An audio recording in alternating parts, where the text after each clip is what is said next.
I was knocked almost 30 feet across the room by nothing. And that is the most frightening thing you can experience because you can't defend yourself. A ghost and a demon are very, very different, and they react very different. I put myself out there into the spotlight probably about 7 years ago. And the main reason at first was really to draw attention to me and my team so that people would understand who we are and what we do. How do we protect ourselves from bad energy that might be living in clothing?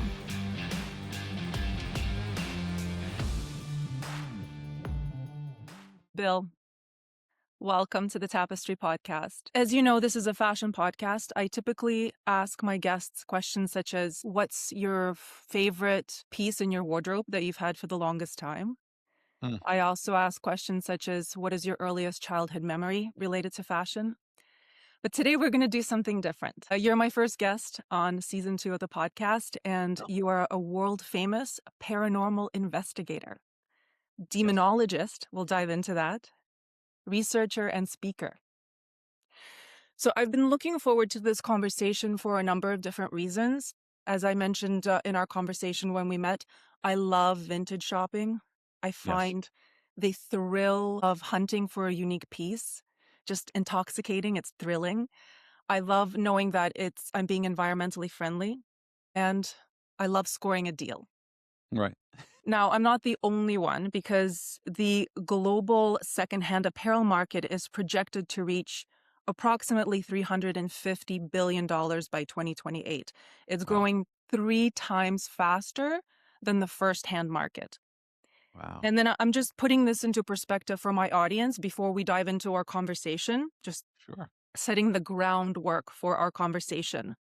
The global health and wellness industry, on the other hand, reached a record value of $6.8 trillion in 2024. It has doubled in size since 2013, and it is forecasted to reach $9.8 trillion by 2029. So I want to put those two topics together with your help today. Sure. Fashion and wellness. Here's how I'm looking at it, is when we buy secondhand clothing, we're literally choosing to add clothing into our wardrobe that belonged to someone else, that lived on somebody else's body at one point. Right. I'm really curious to ask you, should we be concerned about potential entity attachments on secondhand clothing? And how do we protect ourselves from bad energy that might be living in clothing? But before we dive into that conversation, I'd love for you to share how you got into this line of work. How did you become a paranormal investigator? Did you just wake up one day and say, hey, this is the field that I want to explore? Yeah, it's interesting. I mean, like nowadays, a lot of the people, they're watching TV and, oh, look, we're watching Ghost Hunters, Ghost Adventures, and let's go try this. Back when I started, it wasn't like that. There was no TV shows like this. There was no internet. There was no, YouTube. And it was something that I say to me was like my calling, because when I was young, I loved everything to do with horror, paranormal, anything I could find. I was not a scared kid. I loved horror movies. I was not scared of things, and it kind of drew me into it. And then I was having some of my own experiences that I didn't know, like, are they paranormal? Was I crazy? I didn't know what it was, and it kind of led me to go and learn a lot about it to see what I was dealing with, and then I wanted to help people, and it's kind of how it got me into it. Like I tell people, I'm what they consider an empath. So I'm not a psychic. I can't speak to spirits. I've never opened myself to that. Maybe I can, because I believe we all have it. We just got to open ourselves to it. I've never done that, but I feel energy and emotions of the living and the dead. So I can walk into a place and I can feel if there's something there. So when I was young, nobody knew what an empath was. Like, I was 10 in 1980. So nobody talked about an empath. But I knew, like, I went to, say, a family party, and I'd be sitting there and all of a sudden I'd become extremely depressed. It wasn't me. I was picking up on somebody else. It could have been somebody who had passed in the house, or it could have been somebody actually living in the house that was picking up on their energy.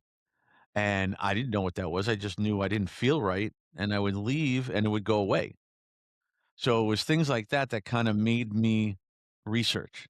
Back then it was very hard. You had to find we had books from Hans Holzer and the Warrens and things like that. There wasn't a lot out there. Who was your mentor? Because I think when you are so alone in that experience, you could start questioning yourself and saying, am I crazy? Like, who put that into perspective for you and said, no, like, this is a gift that you can actually help people, use it and to help people? Well, at that point, it wasn't until I was 19, so 1989, when I got on my first residential investigation in somebody's house, because another team needed somebody to help with them, and I went in the house. Um, I don't know if it was a mentor, it was more at first me just researching on my own, and then throughout my you wanna say, I don't know if you call it a career, but throughout my time doing this, I had many different people that I ran into that I feel helped me with things. Some that I don't talk about because they were private about it, like a priest, that helped me a lot with demonology when I lived in New Jersey. There were a few different people, and, I was definitely attached to learning with about Ed and Lorraine Warren. I wish I had met them. I never did. I learned a lot from their books. I learned a lot from stuff with Hans Holzer, and there's just so much at that time. It was more on your own because you didn't have all the access to it like you do today, and it wasn't out in the mainstream. If I went around talking about I want to be an investigator and I want to investigate paranormal, they would have locked me up. Yeah, maybe. Yes. Exactly. So you basically grew in your knowledge through lived experience. Every case you explored, every book that you read, the Yeah. information and education piled on itself. Because the other thing I was going to ask you, you studied demonology for, I would say, about 30 years now. Yes. So it was through lived experience. There's not like a course on it. That's a little tricky. There's really no actual course out there. There's people that have courses. A lot of them are not real. You can't get a certificate and say you're a demonologist. I always prided myself of I used to call myself a demonology specialist because what I did was exactly what a demonologist did, but I respected the title. A demonologist was only or if the clergy gave you the title. And it was only a couple of years ago where I was given the title from the clergy. So I always said I was a demonology specialist. And it's more about, I would say, I did have training. I did train with a priest that you know, he was trained a bit with the order of exorcist. It wasn't like he was some big exorcist out there, and I don't talk about that, and but he did help me and teach me a lot, and it was jumping in and hitting my first experiences because, like, my first ever case turned out to be a rare demonic case.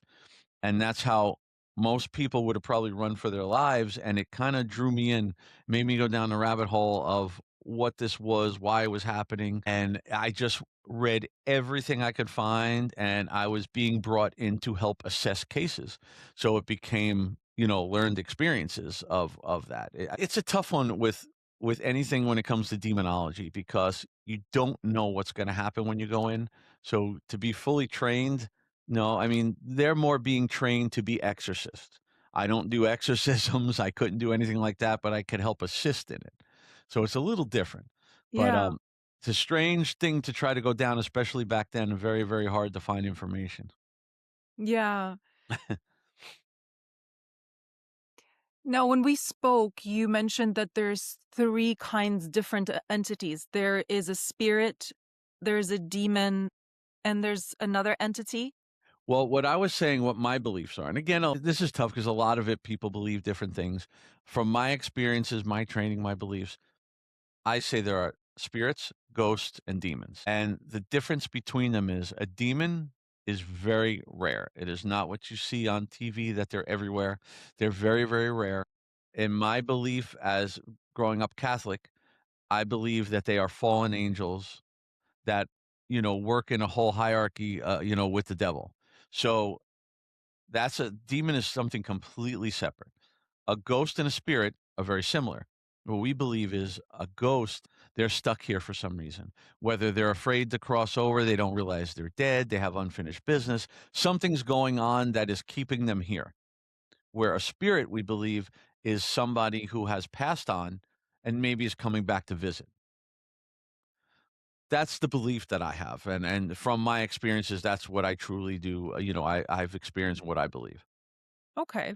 Thank you for putting that into perspective. So, when Sure. we spoke, when we met at the autograph signing, Hmm. you mentioned spirit attachments to clothing. You had your own personal experience with that, right? From Well what I remember, can you well dive into that? Because I feel like if, if a so the way I look at it, because everybody has their own beliefs, right? I didn't grow up Catholic.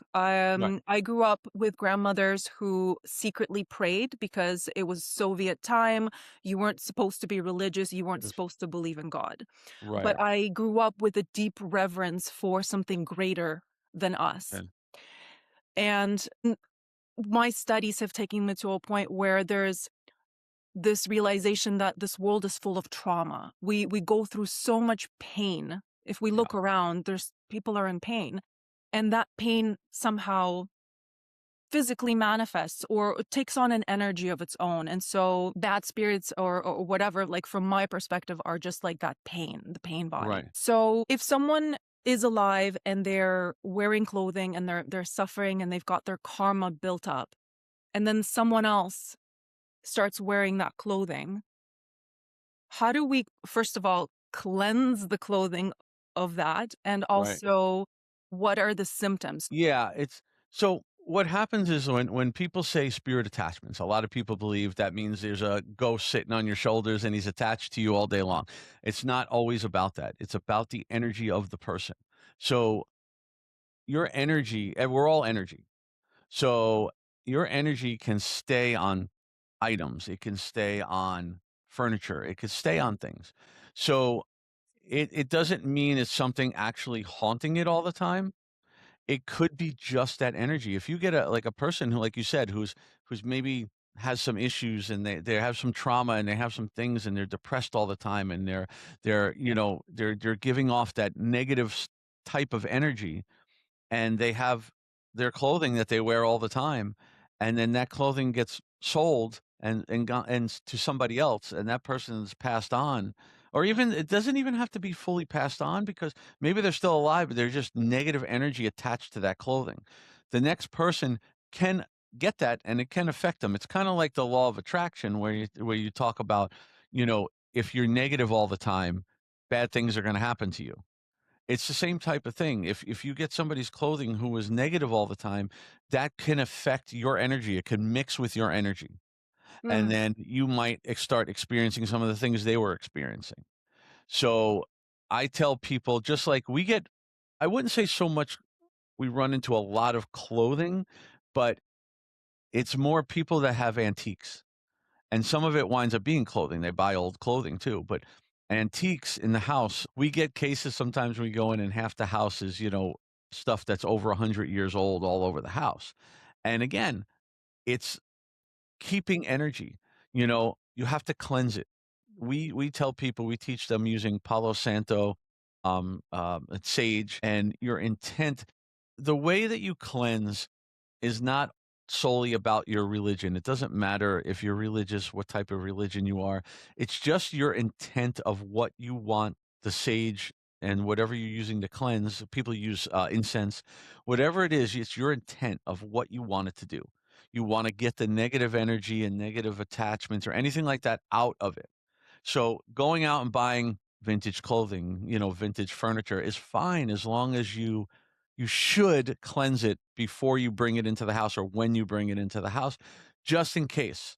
Like, for example, I'll use a famous case, Amityville Horror. S I don't know how much you know about the Amityville Horror. nothing. Okay. Nothing. Okay. So I that don't watch horror. I think many okay. people would be surprised because I was in a horror film, but I am so queasy and so easily influenced that I stay away from the stuff. But go ahead.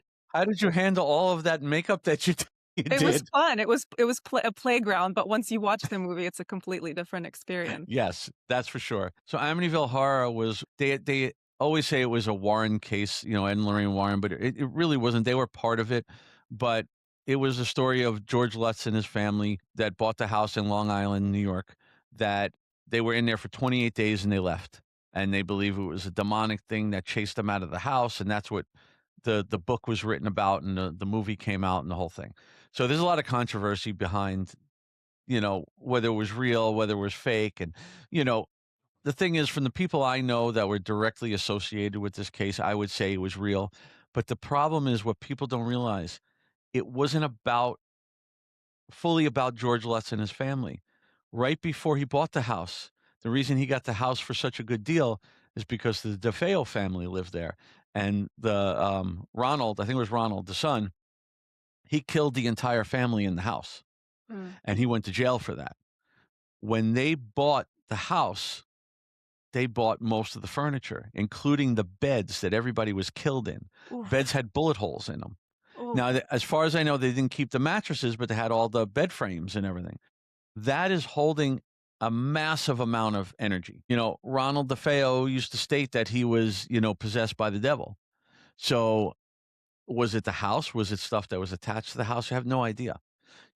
So I don't know if there was any clothing. I have to look into that. I don't know if there was any clothing in the stuff that they got, but they had the beds. So then that stuff transferred over. It's the same thing if you go and you were to, let's say they took all that furniture and they had an estate sale and it went Mhm. out and then people were buying it. It's going to be the same thing. You have a chance of whatever it is, being attached to it. So for me, I try to stay protected as much as I can. I everything I wear, everything you see on me is blessed and it has a power to it, that I believe.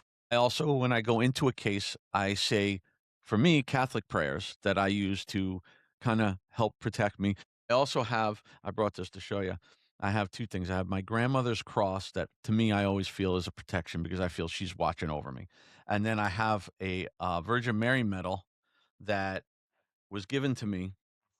And this medal, I don't know if it's going to focus on it, but here, I'll bring it back. This Yeah, yeah. medal was actually Lorraine Warren's. So it was given to me, and I believe it holds some of her energy on it. So to me, it's like a little extra level of protection that I bring with me.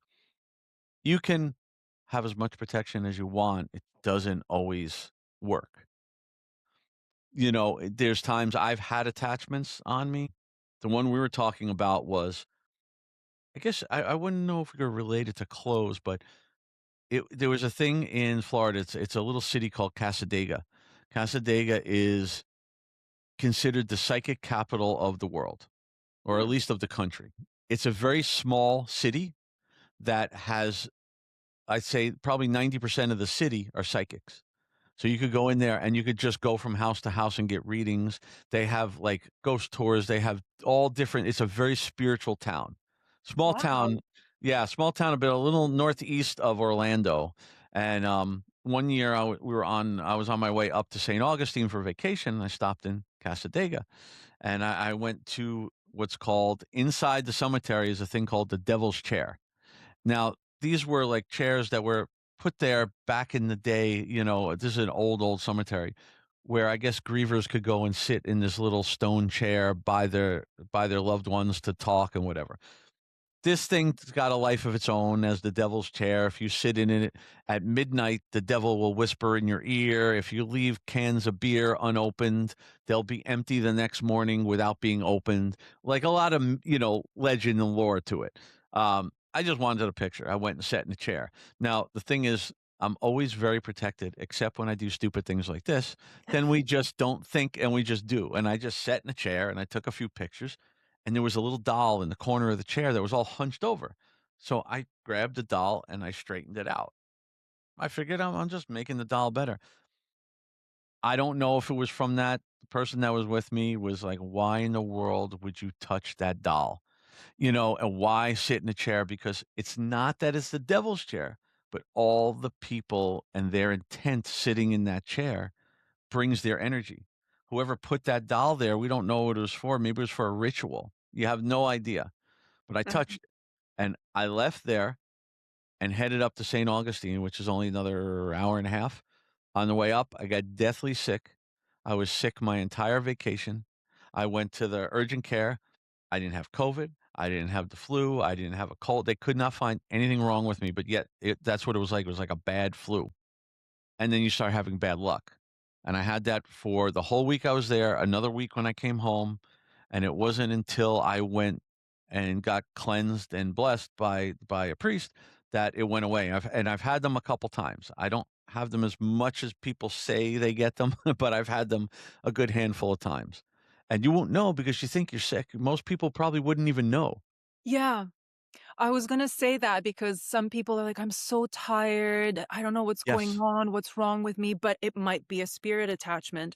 Mhm. Going back to what you were saying, there's almost like a vibrational match. Like, I like to believe that when I go vintage shopping, that I'm hoping that I'm not drawn to the pieces or almost like repel them that might have bad energy. But still, you need that extra protection. When I buy vintage Mhm. clothing, I do sage it and I do say a little prayer. Hey, I that's have good. someone that was on my podcast the first season. She uses crystals and Sure. vibration gemstones Mhm. with clothing. So, yeah, it's interesting. I did a little bit of research before our conversation, and they do say antiques and dolls. Yes. Now, you just mentioned a doll, but in my research, I came across the incident that happened this past summer with the Annabelle doll, and the gentleman, another Dan. paranormal investigator that handled Yeah. her before he passed away.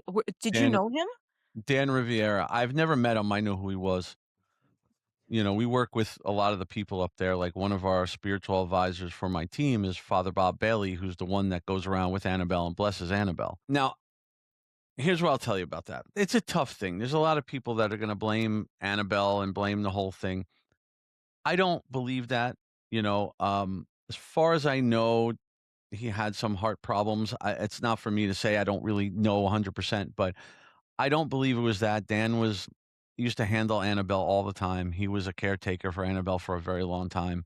I don't think it was that. I think it was a very big coincidence. The news grabs everything. Like when Annabelle was on a tour and they went into New Orleans, the day they got to New Orleans, one of the old buildings burnt to the ground. Three prisoners escaped from the prison, and they ran wild with it. Like Annabelle entered the town and all hell broke loose. Annabelle is in a case that's very well protected and kind of like sealed in there. She's not running around. She didn't get lost, like they said. She was with them the whole time. She didn't get lost. Oh my god, the stories were crazy. But like I deal with another doll, which I will actually be seeing this weekend down in Key West, and he's considered the most haunted doll in the world, and that's not David. Robert the Doll. David Sloan is the caretaker of Robert the Doll, and he wrote the book on him, and he runs the tours and everything down here. He's a good friend of mine. He's actually the one that wrote the foreword for my book. I have a whole chapter in my book on Robert. Oh, Robert is yeah, he's one of those dolls where he's not like Annabelle. It wasn't a doll that supposedly went after people to kill them and possibly had something demonic on it. And it has, they believe, multiple entities attached to it. And it's just a thing where it became like a very big lore down in Key West. Like if you go there, you have to ask Robert's permission to take his photo. If not, bad things can happen to you. You have to respect him. And the amount of stories, I mean, they have like tens of thousands of letters that have been sent to Robert begging for his forgiveness because they disrespected him. And when I speak of Robert, where I do everywhere, I always get people raising their hands and have their own stories, everything from just bad luck to people dying. So it's like it's a lot. And is it all coincidence? Can't be all coincidence. So this it's is the first time I hear of this doll. Did they make a movie about him? Like, what's his story? How did this doll come about? Doll's 118 years old. So Mhm. it's a very big legend behind Robert. He was given to the guy's name was Robert Eugene Otto. He was a boy that lived in Key West. His family, I believe it was given to him when he was a little kid, and he took a very strange liking to this doll, like, he got really attached to this doll. The doll never went after anybody, it just did a lot of weird things, it moved around a lot, and then it was passed on, like I don't wanna go into the entire story of this, but it was passed on to somebody else when he passed away. They bought the house, and they took the doll, and they had the doll for a while, and then they wanted to bring it to the museum because it locked them in, or like, they got locked in a room, and they believed the doll was holding them in the room, which happened to the original owner a long time ago. So they brought it to the museum and left it there. Said, I don't want this doll anymore. It's haunted. And David, who's a historian, when he came around and he found this doll, he started doing the research and the history on it and found out everything about it. And now the doll's been on display down there for a long time. It's a sight that I've known Robert for about 15 plus years, and I have a very good connection with Robert, but there's an interesting thing to that that can go along with this. So I don't know if you could see it here, but in the back, I actually have, you can't see, it's a little mini Robert, and I've had him for about 15 years. It's the same type of thing, I guess you could say, as clothing in a way. He's a little miniature version. It's a replica. It's not a haunted doll. But if you talk to it and act like it is Robert, it can take on the energy and you can actually manifest something into it. So I joke with people. I said, he's good. He travels with me to all my events, except like you saw me in Canada. Robert was not at my table. I cannot get it to put him in a luggage and put him on a plane. I don't want him on my plane. I have I a good don't connection blame with him. you. Yeah, and I could deal with him in my car, but I just have not gotten it, to that point that I wanna put him in the plane with me. That's That's a pushing my luck. wise choice. Yeah. Yes. Wild. Yeah, this is such a rabbit hole and such a topic that I've never really touched upon. You have a team. So when we spoke, you said you have a team that you work with that are all over the world. How Yes. do you find people to collaborate with? What does the job interview look like? Right. Well, first of all, picking my team, I am extremely selective. Actually, in my book, I put an entire chapter about every team member in there. I explained who they are, why I picked them, how I found them. I wanted people to understand that about my team because my members are throughout Florida, Georgia, Nebraska, Indiana, UK, Italy, and Greece. So the thing was, each person to me, it's really not about like, how much experience do you have doing this? Because I can teach you how to investigate. We're very scientific in what we do. I have 33 years in the technology field. So I know all about technology. I know what sets our equipment off naturally. I know how to determine a natural occurrence from something that could be considered paranormal. So I look for people who, one, want to learn, because if you get somebody who's been watching ghost hunters for the last 5 years and they just believe everything they do on TV is real, it's gonna be tough trying to get them to do residential cases for people because it's a different beast in a way. I look more for the personality, the passion, and the compassion because I have to bring you into people's homes. So I have to know that you're able to handle a person that maybe it's not paranormal, maybe it's psychiatric illness, maybe it's addiction, maybe it's trauma, fear. They have to know how to work with these families and be understanding and be compassionate toward them in order for those families to actually tell us everything and trust us to work with them. Because 70 to 80% of our cases are that mental illness and addiction and fear. And, you know, if you get somebody who has no compassion for this or no passion to help people, but just want to learn how to find a ghost, it's not going to go along with what we do. We do go out and have fun at public locations and have a great time and go looking for things and research and test equipment and things, but that's not what we do to help a person. Like for instance, I always use Jessica, who was probably one of the newest members of the team. She's been on for a while now, but one of the newest members. One of the things I loved about her is she's in Naples, Florida, and she went to school to be an embalmer and works with the morgue. So she goes with the coroner to pick up the bodies from the houses. So she deals with the families in probably one of the worst situations you could have with somebody. So she knows how to be compassionate to them and knows how to work with them and understand what they're going through. So I just thought she was amazing with that and what she wanted to learn, and she's been great. So I look for things like that. If you have a lot of experience, that's great, and you still align with what we're working for.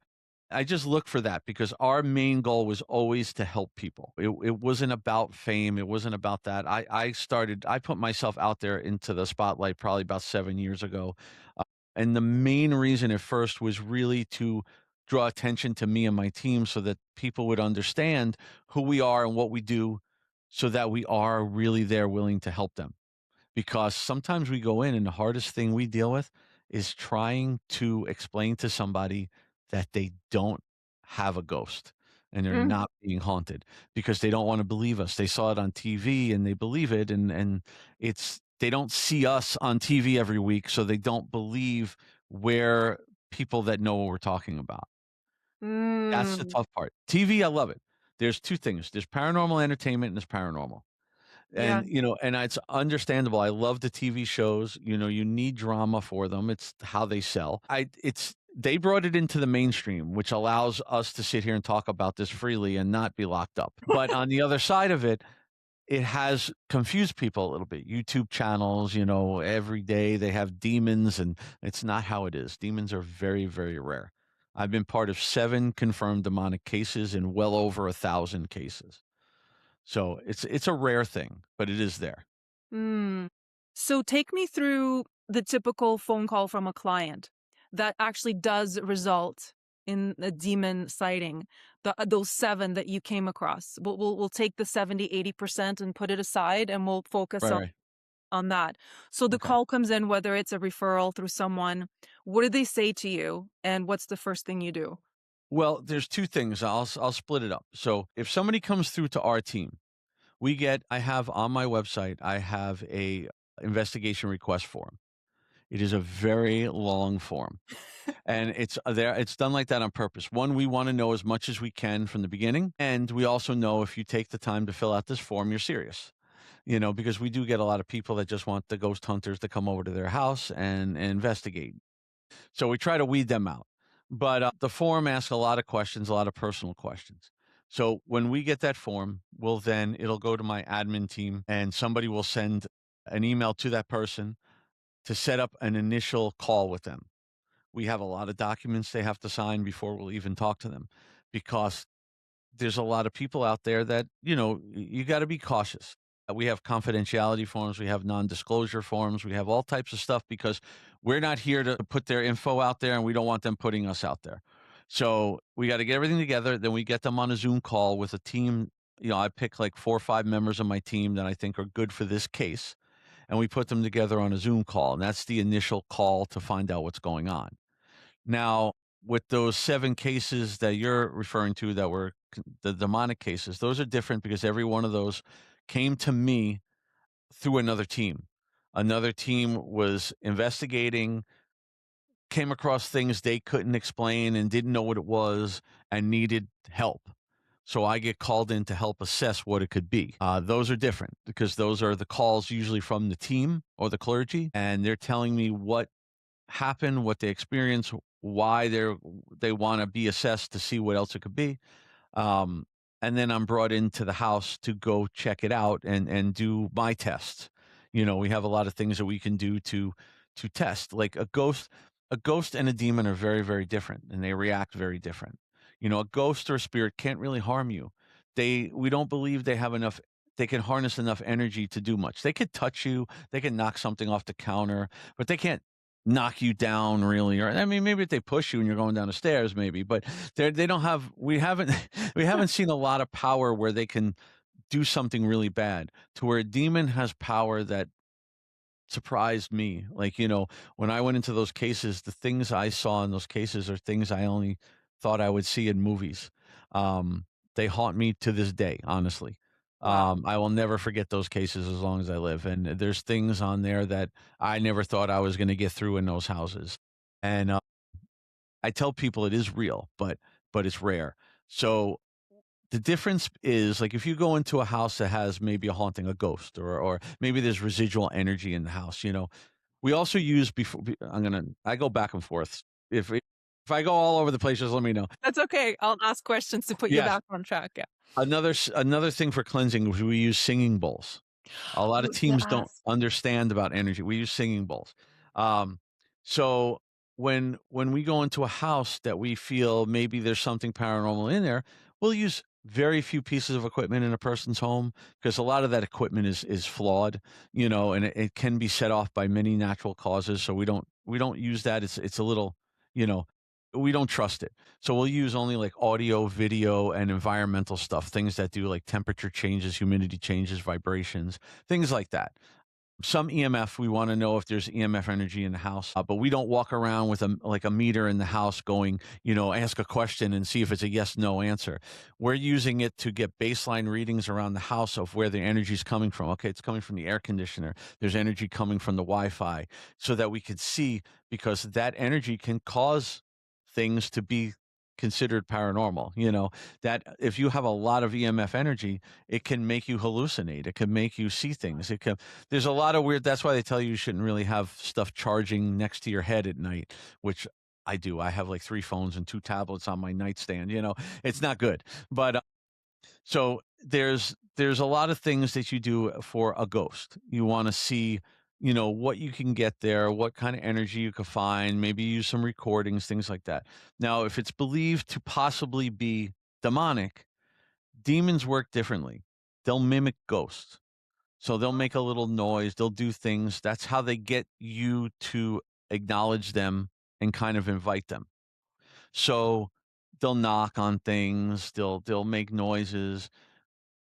For us to determine the difference, there's a lot of different things we do. We also have our own feelings and what we believe, but if you go in a house that maybe has a ghost and you start using a prayer and holy water and putting, holy water around the house, it might cleanse the ghost out. It's not going to do too much. I mean, the ghost isn't fearful because they're possibly a spirit crossed over coming back. But a demon, they only react to religious provocation. So if I say a prayer and I start blessing the room, they have to kind of come out. You're kind of provoking them. We don't provoke spirits, but we do provoke the demonic to see if they are demonic. They will react. A ghost isn't going to react to a prayer, because they're not afraid of it, where a demon is. In any language, in any religion, Well, yes, or this is specifically Catholic? well, I studied Catholic demonology mostly. Mhm. So for me, that's what protects me. I look at it like this. Every religion has different things, and I have on my team, we have all religions. Everybody. We'll help the person we're helping, we'll go by what they want. You know, if they're Jewish, we're going to go by what we feel is the Jewish faith, and how we have to confront things like that. But if I believe something is demonic, I'm still using my Catholic faith, because that's what's going to protect me and Yeah. everybody in there. But like the Jewish, they believe in divics. They don't have demons; they have divics, which are evil spirits. Mhm. The Muslims have jinns. The jinns are good and they're bad. It's the same thing with the divics. They're good and they're bad. So all in all, it comes down to kind of the same thing, in my opinion. They're all demons, they're all demonic, they're all bad. They're only looking for one thing. A demon is only looking for one thing. It's to harm you, or actually 2 things: harm you or have you harm somebody else. Mhm. Demons just don't appear in a person's home. They have to be summoned in. Some way or another, they were brought into that house. Could be by the person in there, could be by the people who were in there before, or it could be by accident. Somebody playing with a Ouija board, doing a seance, black magic, any type of thing can call a demon in. And the demon can sit around for a little bit, and until somebody acknowledges it, because they're looking for somebody weak. That's why we say when people are have maybe a mental illness or an addiction, we don't right away say, "Oh, well, that's your problem. You're schizophrenic. That's your ghost." No, it could be both, because a demon, if it was brought into that house and there was a person there with an illness, it will attack them first, because they're weaker and they're already a little broken down. They're easy to oppress and take over. So we believe that's a big thing, and that's why we say that the people you bring into our house, you really need to know how to work with people and get them to, feel comfortable enough to tell you their secrets. Because you'll find out later, oh, you were playing with the Ouija board. Now Uh, it doesn't mean you play with a Ouija board, you're gonna have a demon in the house, but it could yeah. bring something in. Yeah. It depends on your intent with it. So when we go into the house, we do specific things that we feel acknowledge whether it could be demonic. And if we get those, then we have to get a clergy member to come in and also authorize it with us, and not authorize, but authenticate it with us and make sure that we didn't miss something, because nobody's 100% accurate. All 7, I will tell you this, all 7 of those cases I was part of, those teams quit right after and never worked in the field again. You're kidding. And you stuck around. I don't know why, but I stuck around. That's why I say to me it was like a calling because I everyone drew me more into it. And in one of them I was knocked almost 30 feet across the room by nothing. And that is the most frightening thing you can experience because you can't defend yourself. I was just standing there and I got hit. It was like two hands in your chest and knocked me clear across the room. And you're laying on the ground just going, what's next? Yeah, Because I never would I have thought something could have that kind of power. I mean, it was hard. It took the wind out of me pretty good. that's Um, terrifying. So what's the end of a case? Like, you can't are you saying that you can't get rid of demons once they're summoned? Like, the team that was done with the case and then they never picked up being an yeah. investigator again, what was the closure to the case? Like, Well, yeah. luckily, all 7 cases I was part of, everything they felt was cleansed out of there, and the people never had any more problems. Sometimes you have to watch the people because if it was the people deliberately bringing it in or playing with something that they shouldn't have, and they were a little obsessed with it, they could easily bring it back if they keep playing. Like I had a case, it Mm. wasn't totally a demon, but it was a person doing astral projection. And they were going into what was called the astral plane, which is considered like a purgatory type of place. And they were looking for an ex of theirs that was murdered that always used to say he had sold his soul to the devil. So she believed demons came through the astral projection into her house. There was something there. There was definitely something there in this house. It was not demons.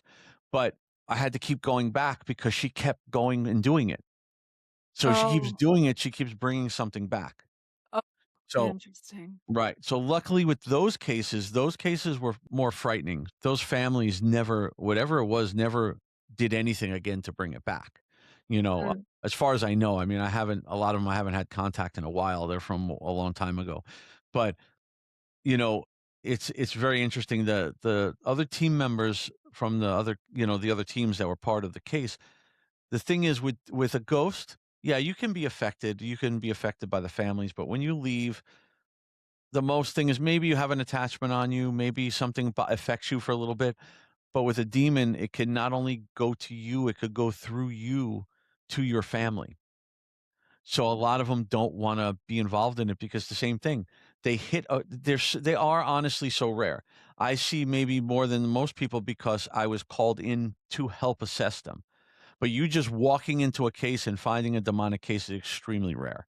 So it's good that we don't have a lot of them. But the things when I went in there, I never expected I would see. I really didn't. I never thought they were real. And I don't Yeah. even, when I tell my stories, I don't even expect people to believe me because I tell them you have to be there to experience it to fully understand what I'm saying. I could only tell you what I know, what I experienced. Yeah. Now, touching upon modern day news, I know Mm. you say there's not that many demons, and we don't have to go there if you don't want to, but No, if it's we okay. look at the news, the stuff that's been coming up lately, the amount of evil that has been in the shadows. I'm just throwing this out as a conversation piece here Mhm. because nobody's been held accountable and the stuff that's coming up is almost like it's conspiracy theorists, like the stuff Yes. that's coming out in the news. Like, but this actually happened and it is so demonic. What is your opinion on that? The thing is this, again, I've been doing this now 26, so now 37 years. And I have a PhD in parapsychology. I've studied everything I possibly can. I'm the type I see a book, I'll read it. I don't care. Even if there's one little thing in there I've never heard of, I want to learn it. But I still know this much. That's the problem. We don't know. We don't have 100% proof. Everything we all do is really theory. It's opinion and theory. So the problem is for stuff like this, you do have a lot of conspiracy theorists that will grab hold of these things and run with it because nobody can prove it either way. That's why we're nonprofit. When we help people, we don't charge a penny to go into a person's home and help them because we don't feel it's ethical because we can't prove by science 100% what we're doing. We're going on what we believe in our theory. And we don't feel it's right because I could come into your home and let's say, something's going on. You have a family, you have kids, and you're frightened. We do deal with a lot of people that are frightened out of their minds, and we go in there, and all we have to say is, "There's a demon in here. It's going to kill everybody. We can get rid of them. It's going to be about $10,000." And you know what? They're going to pay, and they Mm, do. There's people out there that do crazy stuff. I'm not going to name names, but there are people out there that they used to do Skype exorcisms for $600. Let me tell you something. A Skype exorcism does not work. It's not possible, you yeah. know? I mean, you can sense things through the screen. I have psychics on my team that are amazing and gifted and can see things through the screen, but nobody can do an exorcism through the screen.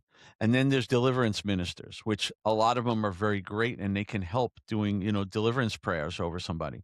But when you charge $1,500 to go to a person's home to just say a prayer over them without even really checking to see if they have anything that is paranormal, what are you doing? That person Mhm. might have an illness. You just say a prayer over them and for $1,500 you leave, and guess what? That person still has an illness and they're still having the voices and they're still having whatever. So there's so much out there that we don't know. Anything's possible. I mean, we do see more and more things like I did see an uptick of paranormal activity, I believe, during COVID. And I believe not so much like there was evil everywhere, but I believe it was more that there were so many people that died unexpected that I think there was more ghosts around here not knowing what was going on. I mean, people were fine, and then the next day they were sick, and the next day they were in the hospital, and 2 days later they were dead. And I don't think a lot of them knew what happened. Yeah. So I think Unfinished there was business. yeah. So I think there's a little abundance of that, but there's so much now coming out because again, now that it is more in the mainstream, more people are talking about everything. So there's more, you're hearing more real experiences.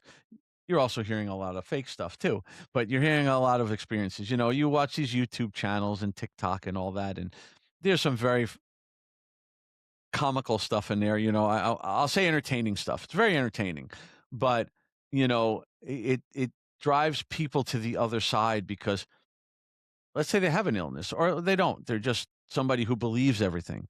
You start watching these YouTube videos about demons everywhere and TikTok videos of people's houses being haunted 24/7.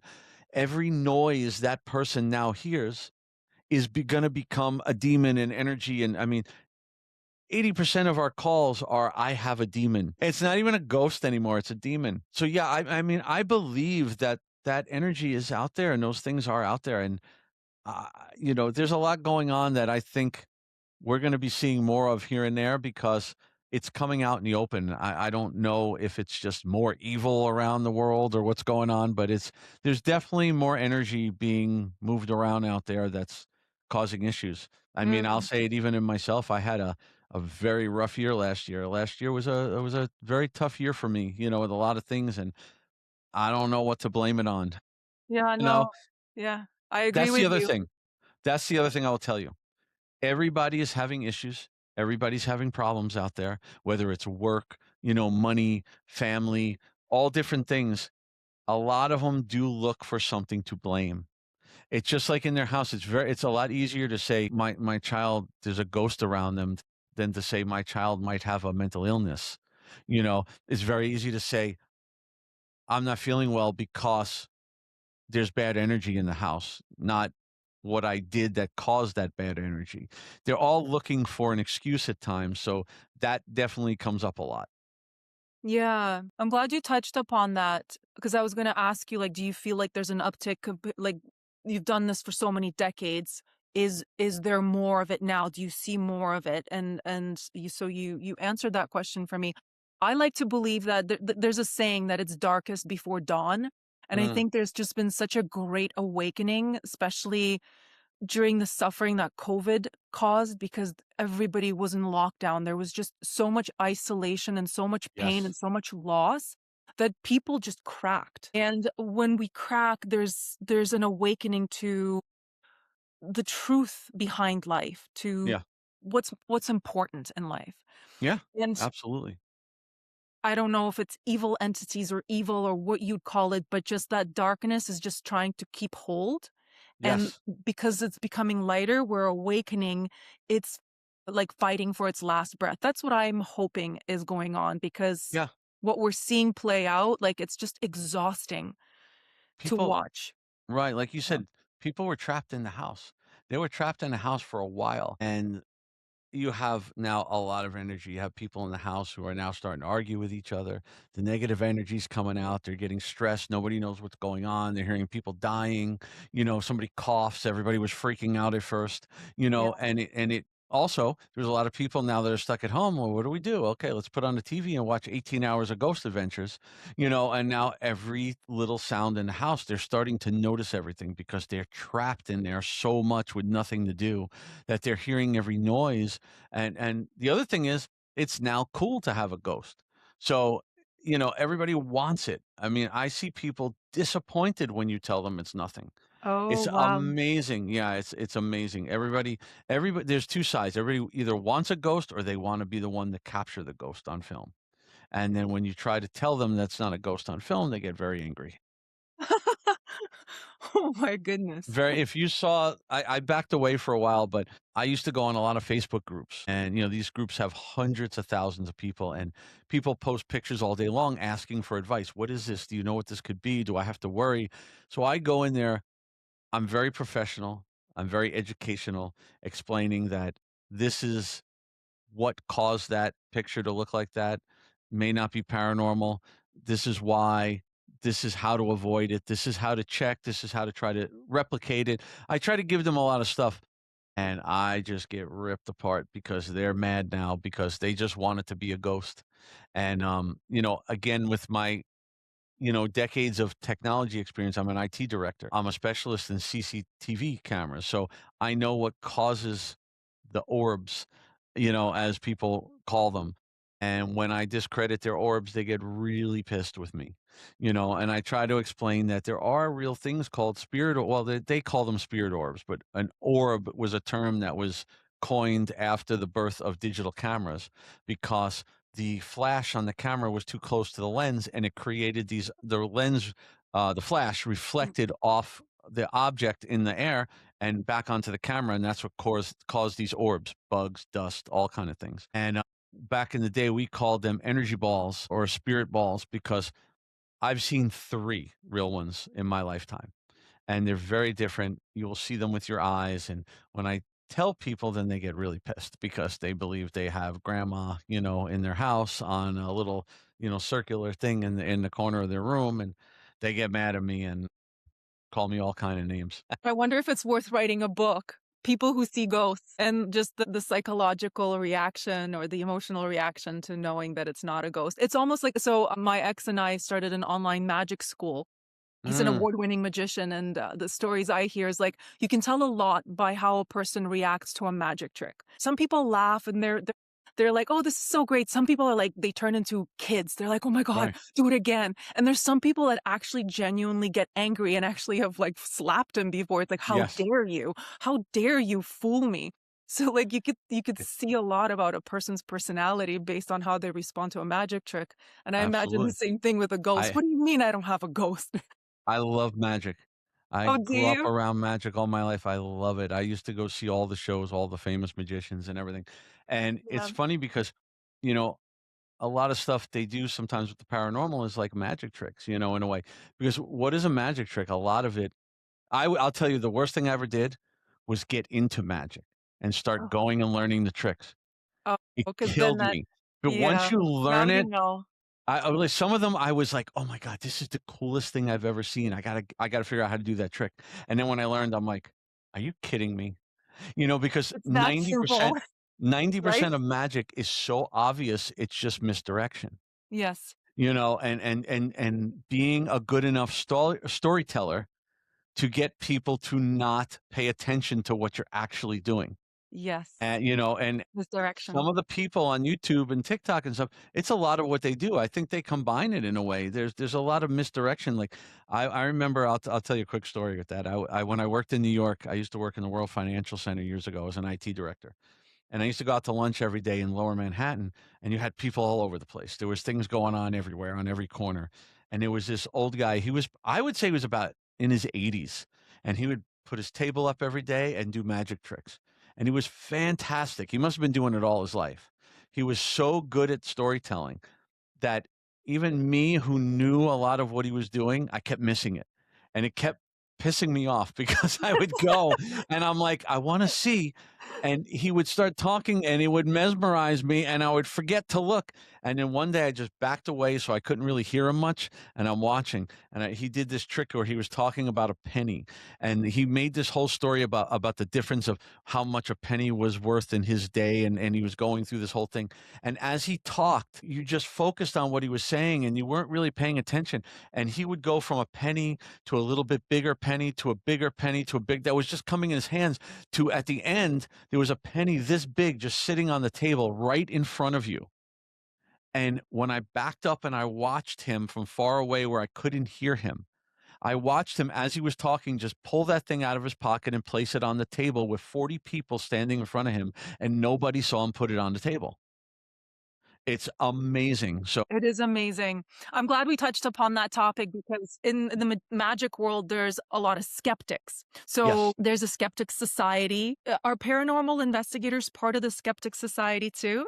No, well, see, now you're touching into a different now you're touching a different subject. So now I'm a skeptic for what we do. I tell people to be a true investigator, you have to be partially skeptic.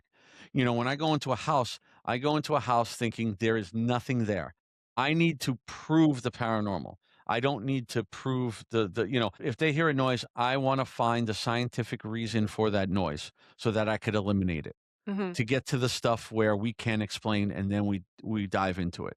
So you have to be skeptical on things. You know, there is a group of people that and to be honest with you, I support them. I know a lot of investigators don't like them because they will attack investigators and rip them apart and go after them. And there's people I know, Jeff, he was a good friend of mine. There's a guy who's probably the most known out there, Kenny Biddle. There's a guy named Beardo. There's Truth or Demons. There's so many people out there that go at this to discredit everything. Now, not all in a bad way. I actually support them. Let them go. Like for me, I don't care if they look at me. I got nothing to hide. You know what I mean? Can I prove some of the stuff I've done? I can't prove all of it because I don't have 100% proof of anything. Yeah. Nobody can. You know, some skeptics can go too far because some skeptics are too far to one side to where they're not open-minded enough to believe there's something possibly paranormal. They look at it as there's got to be a scientific explanation for it. And if I can't get the scientific explanation, there's got to be a scientific explanation I don't understand. Not there could be something paranormal. So some of them go too far. But for the most part, I support what they do because most of the people they call out are people who honestly deserve to be called out because they're making a mockery of the field. You know, Mhm. again, I understand entertainment and have fun and go make your money and do what you want on YouTube and everything, but you know, it does confuse a lot of people and there's a lot of people that are scared by what they see on those things and it's purely because they don't understand what they're viewing. You know, like a TV show you're watching, whether it's an hour or a half hour, you're watching about a 40-minute edited show where I know one show in particular takes 26 days to film the episode. So you're seeing every little noise, every little thing that they captured over many, many days that's just put into an edited thing. If you come out with us for 12 hours, you probably be bored out of your mind and never come back again. Because a lot of times we get nothing, you know, because it's common, Yeah. you know. So the skeptics are I do like them. I think they're good, you know, they're good for the field as long as they don't go too far, you know. Yeah. But there's always skeptics. I get them in my panel sometimes. People will challenge me. I love it. If you're a skeptic, come to my lectures and come talk to me. I have no problem being challenged. And if there's something I don't know, I'm going to tell you I don't know. I can't prove it. I don't, you know, I don't fake anything. I don't try to say I know everything. Nobody does. Yeah, and I wonder what sets them off on their journey to be skeptic. Like, so my ex, who, like I said, is an award-winning magician, he's a skeptic, and even he says there's something because he's a magician and he knows that you can trick anyone with a good story and a good magic trick if you have it all set up.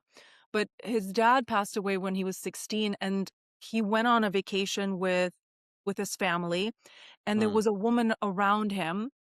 They were in the ocean together, and she was just nearby. And he said his dad came through her to him. And right. then she was really discombobulated, and she's like, "Well, I usually protect myself. I don't. I try not to let." But he really wanted to come through. So even him as a skeptic, like he's seen things that are unexplainable. You can't Exactly. explain it. There's the other world that's trying to reach through, and like, I yeah, I say the paranormal, it's the unexplained. So if you can explain it naturally, it can't be paranormal. But there's got to be a point where you have to consider things can be paranormal.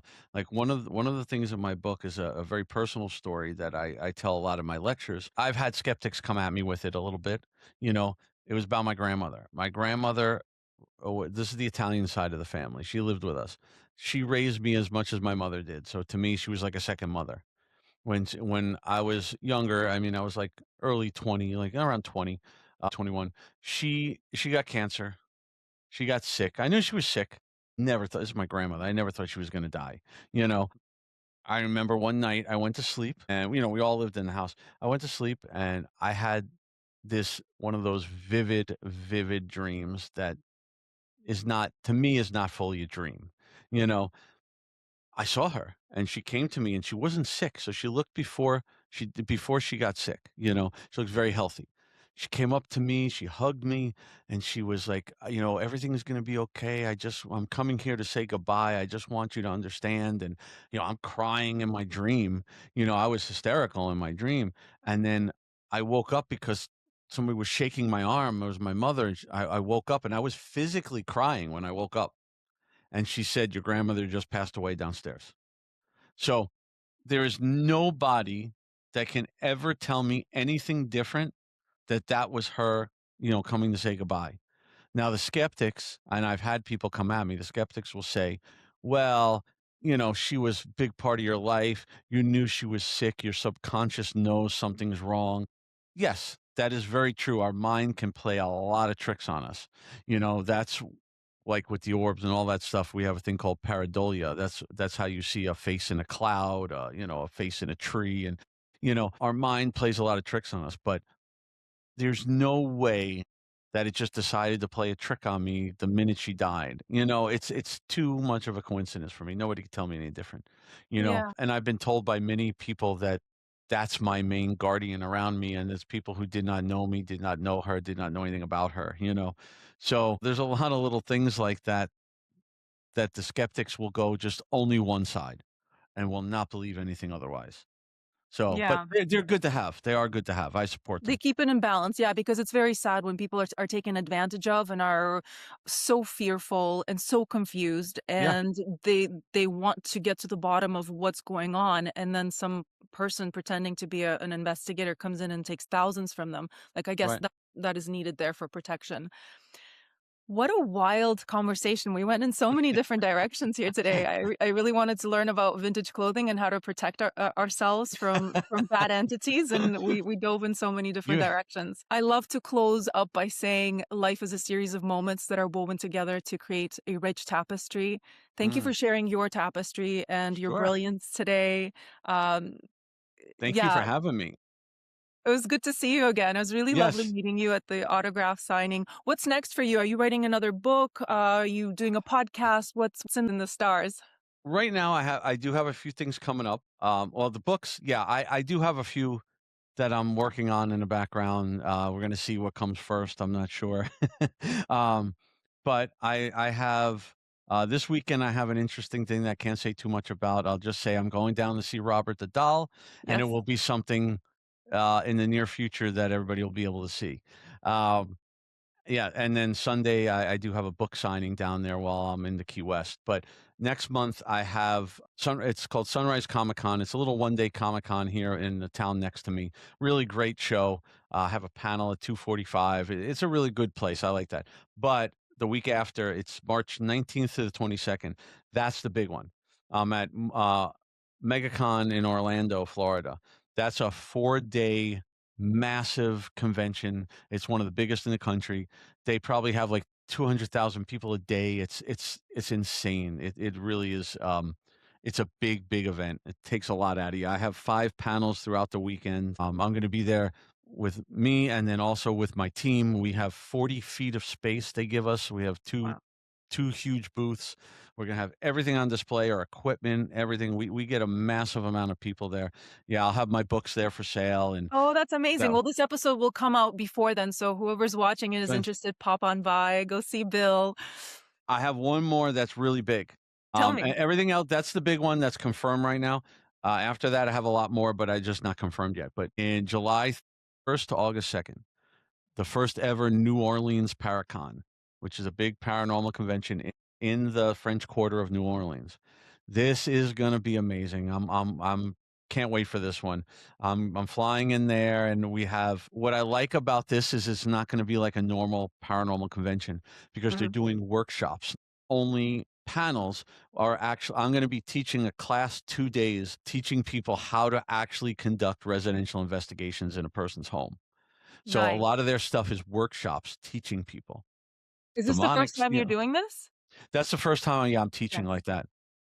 Well, I'll have to It's stop by. That sounds amazing. it's gonna be a lot of fun. They have all the paranormal stuff. They have all the, Father Bob will be there from, the one that works with Annabelle. Mhm. Um, they also have a big vampire draw there. They have, a lot of things going on vampire-wise, and it's gonna be a lot of fun. It's Sounds gonna be a like lot of it, fun. yeah. Yes. How to Catch a Spirit or How to Catch a Ghost. That's your next Yes. book or the how to.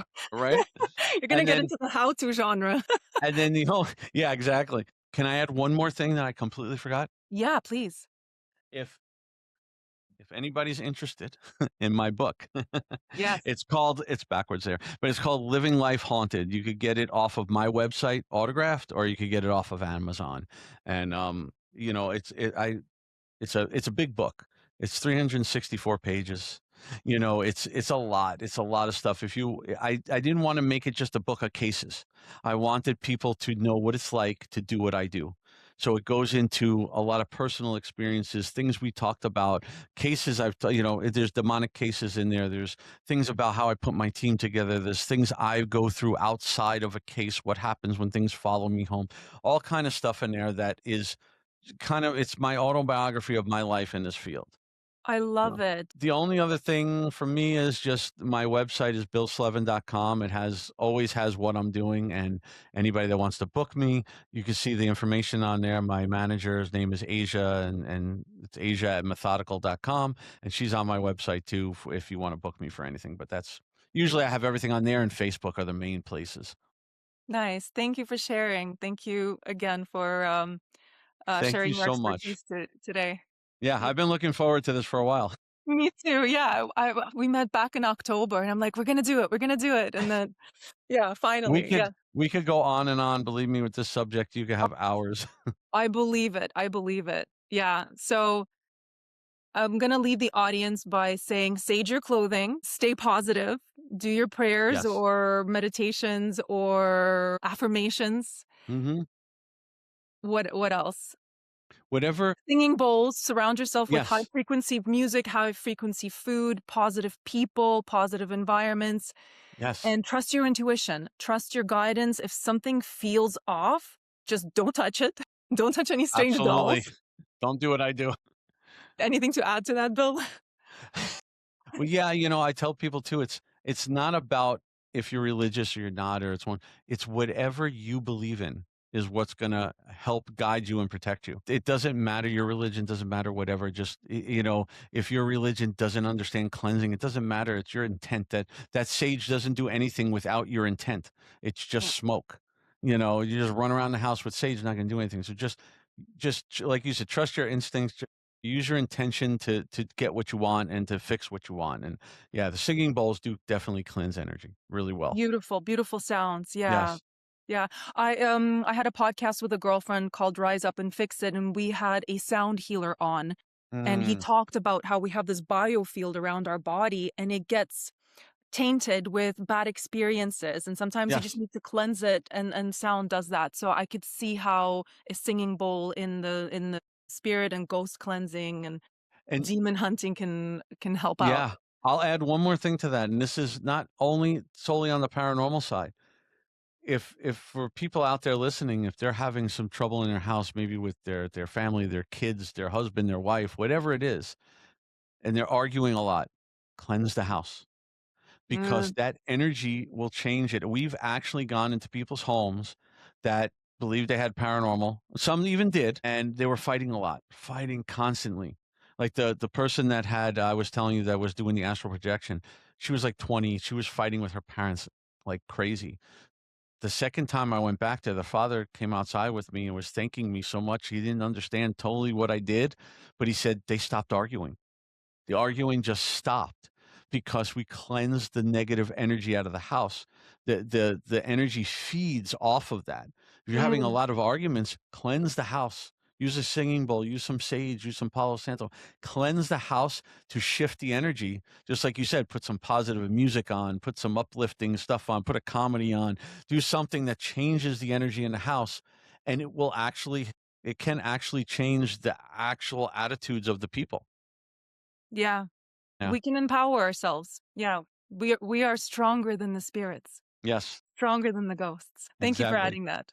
This Sure. was a wonderful conversation. I Yes, appreciate your absolutely. time. Yes, thank you again so much for having me. It was great. Thank you for listening. I have bonus footage for you from my interview with Dr. Bill Slevin that you won't want to miss. But before I get to it, I want to remind you that this episode was brought to you by Jewel Branding Studios, a global provider of style consulting services. At Jewel, we believe crafting a signature look is like crafting a signature scent. It makes you memorable and recognizable. Whether you want to elevate your style for work or for personal reasons, we offer life-changing, long-lasting style transformations grounded in practical advice that leads you on a journey of self-discovery, self-expression, and self-love. Follow me on Substack at Inna Korobkina to gain access to my newsletters and get the latest updates on my speaking appearances and fashion education workshops. Tacking this onto the end of the episode, Bill's going to show us some of his equipment that he uses. But this is an example. So this is a REM pod. So the way a REM pod works is when you turn it on, it creates an electromagnetic field around it. So when you break the field, it goes off. So you can tell you're supposed to be able to guide spirits toward it so it goes off. But this is what I'm talking about YouTube and things that we don't know about. The only way to set this off is to break the field, or if it takes a big bang, if it's sitting on something. Mhm. But if you take a walkie-talkie, you have a walkie-talkie, right? Doesn't matter where it is, and I push the talk button, just the talk button. Oh, busted. Whoever's been And doing that. right, and that's the thing. That's any device like this. The REM pods, a thing called a millimeter. There's a lot of things that actually set stuff off naturally, you know? And as a tech guy, I can't fully explain that. The only thing I could think of is that this is sending out such a signal, it's breaking the field.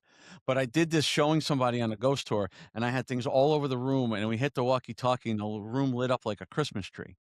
You know what I mean? So there's a lot of things that I'm not saying a TV show is doing that or even a YouTube channel, but do we truly know if somebody behind the camera isn't pushing the walkie-talkie? You know, so that's why I'm a little skeptical with some stuff like that. Mhm. I, Yeah. again, it's there's entertainment and I love it and I watch the stuff. And I'm going to show you one more thing. So I want to show you who Robert the doll is. Yes, please do. This is Robert. Oh, he's cute. He's cute. Now the real one is massive. He's like, I mean, you hold him like he's big. He's a big, big doll. He's about 118 years old down in Key Wow. West. So he sits there in a glass case. Um, and he's a sight to see. And all you have to do is just be respectful to him. That's it. Be respectful. Ask permission. I go there with David, who takes care of him. When we walk in, David's like, "Hi, Robert. How are you today?" I mean, like he does it even. It seems it can seem ridiculous walking up and going, "Robert, can I take your picture?" Because he's not responding to you. It's not about him responding. Now, if he responds, different level. Yeah. But it's just about showing respect. Yeah. Do So the letters help? Do you know when people I write the letters of apology? I don't know about that, but I know people who said they have gone down and apologized to him in person, and they felt things change. Like, one of the worst things that I had was at one of the library shows. A guy came up at the end of the show. He waited till everybody left because I got a lot of people coming up with a million questions, and he waited till everybody left, and he came up and he goes, "You need to tell people how serious and how dangerous this is." And I'm like, "Well." We explained it to him. I said, "We're not trying to scare people. It's not, as long as you're respectful." And he said, "Oh, you don't understand. I went down there with my wife. I was respectful. She thought it was funny. She made fun of him. She took pictures. He goes, we left there. We drove home and we got into a car accident and she was killed." Oh my And I God. was like, I didn't even know what to say to that, because that's, again, most likely a coincidence, but it's why I don't test things like that. I've been doing this 36 years. I will not put him on a plane with me. The car is fine, but I just can't I can't take him on the plane. A spirit, we believe the spirit can attach to a person, an object, or a location. So it could be something that's staying in the house. They used to live there 150 years ago, or maybe it was in that clothing 100 years ago in their energy. Because I should have talked about this before. We encounter a lot of things called residual hauntings, where it's not an actual spirit. Like, I had a case where every night at 7 o'clock they would hear footsteps going up their old stairs. It was a very old house in New Jersey, and went there. And at first I didn't hear anything, and then I think it was the third or fourth time I was back there, I heard the footsteps go up the stairs, and there was nothing on meters. There was nothing we can capture. There was nothing. We cleansed it out because what we feel is a residual haunting can be something. Maybe this guy lived in there 150 years ago. And every day at 7 o'clock, he came home from work and he walked up the stairs to get changed for dinner. That is an energy footprint left in the world, you know, and what you're hearing is it just repeating itself through history. It's not an actual spirit, it's just energy stuck there. So Or if we go even further, time